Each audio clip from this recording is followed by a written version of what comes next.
Yo, what is happening, my beloved friend? So, in this video, we're going to be discussing the wall. The wall that you just can't break through because the wall is invisible. You don't even know where it's coming from. This wall here is what holds you back from actually breaking through that glass ceiling that you can't get past for some reason and that you can't even see. Because it's not the economy, it's not your partner or your circumstances or your lack of money that's holding you back. To be honest, it's not even your lack of skills that's holding you back, because there's plenty of people out there that lack skills that are crushing it. It's something much deeper than just yourself. And this wall is created by self sabotage. And that may seem obvious, but once we start uncovering where self sabotage comes from, then you'll really understand what it is exactly that's holding you back from achieving the goals that you desire, what you truly desire in life. Because when you have clarity of what the obstacle is, then you know exactly where to go and tackle it. And right now, the obstacle, you don't even know where it is. You don't even know what you're fighting against. And the first thing that you have to understand is what exactly creates reality.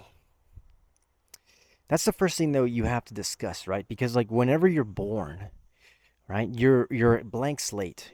You're empty.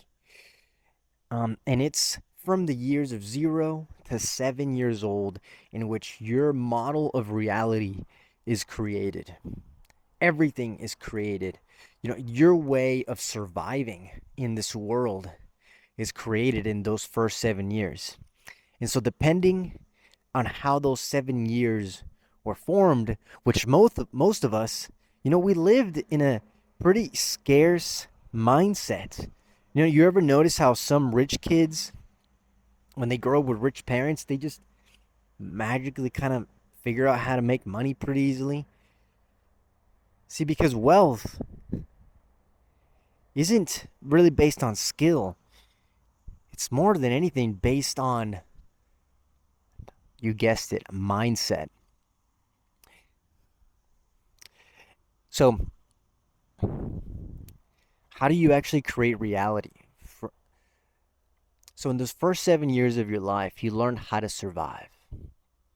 And those instincts that you learned are deeply rooted in who you are and your identity. And you're not conscious of that anymore. The way in which you behave, the way in which you act, all of that is deeply rooted in you, into your survival instincts. And so, whenever you try to break past the wall for you to become successful, to make millions, or whatever it is that's outlandish that you envision yourself doing, because that's what this channel is. It's about dreaming big. But then when you get to it, when you get to work, you make a little bit of progress, but then you fall back. You don't fully follow through. Something sets in. An obstacle or a circumstance takes priority or precedent. And so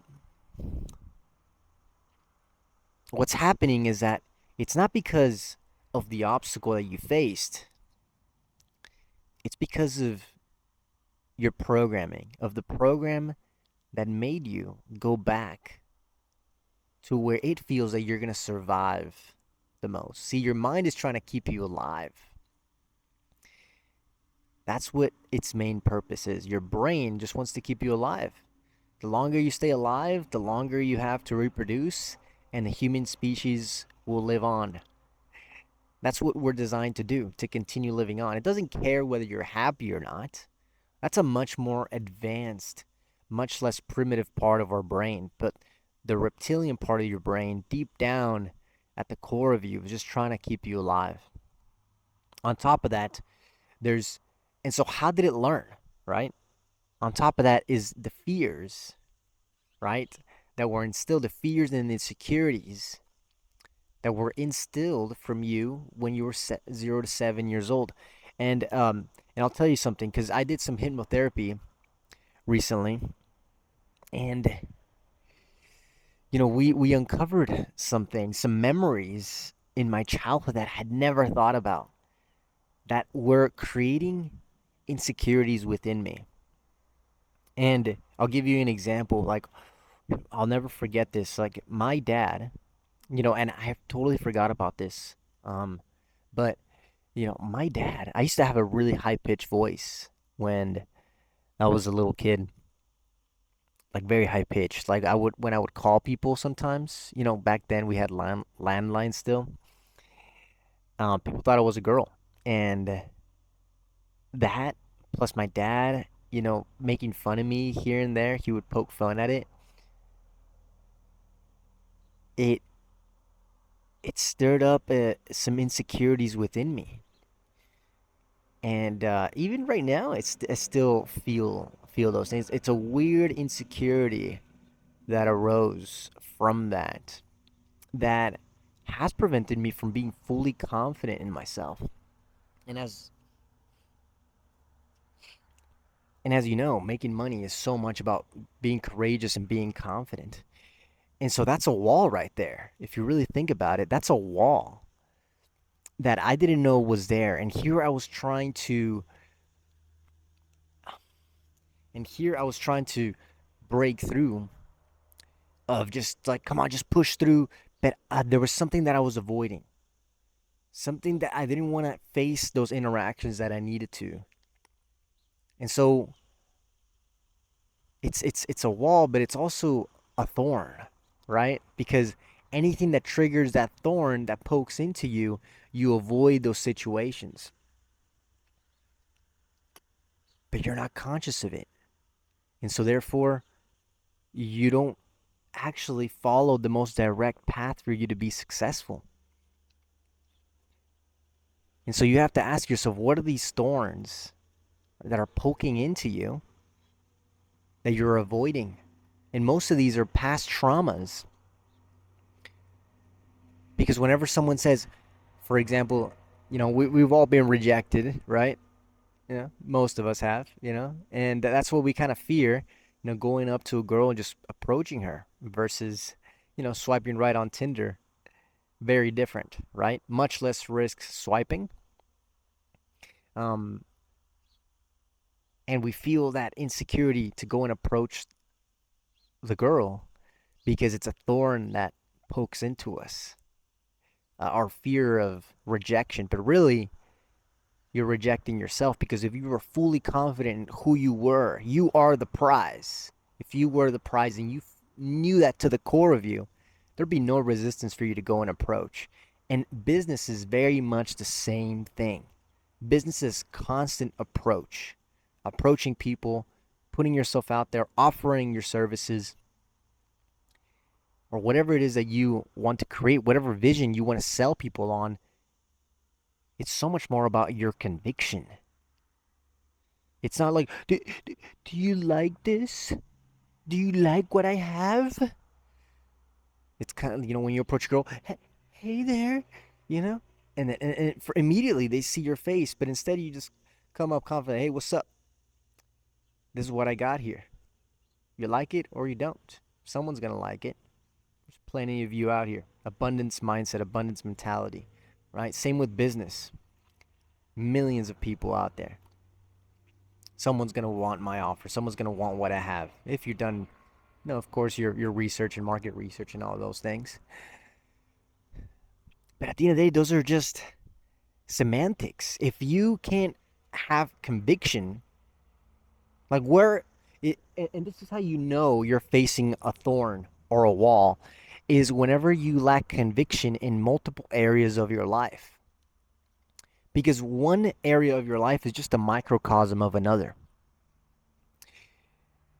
If you lack confidence whenever you're gonna, present a presentation, public speak, then you probably face a lack of confidence when you're around a group of people, at the bar or something, right? And if you see those similarities pop up, the same feelings, the same reactions, there's something deeper going on that no skills or tactics are going to help. You have to dive deep and uncover those things. And so that's the wall. And the first step is to identify these walls, identify the thorns, right? So, one question that you can ask yourself, and I'll leave you off with this, is what situations do I avoid because it triggers anxiety or some sort of fear? And go and look at the parallels in all those situations, because that thorn, right? Once you heal from that thorn, you won't avoid those situations anymore. And typically, it's those very situations that are going to lead to your next breakthrough. So, my friend, I hope this video helped. It's identifying that wall, or better yet, that thorn that's holding you back, right? So, let's release, let's heal for the greater consciousness of the world so we can all improve, all level up. It's needed more than ever before in this world. We all need more love, more God, and really that's what it is. And God wants you to be your best self. So, and this is not religious here. This is, really, really just in line with our highest truth. And so, I love you, and I wish you nothing but the best. And on the next one, cheers.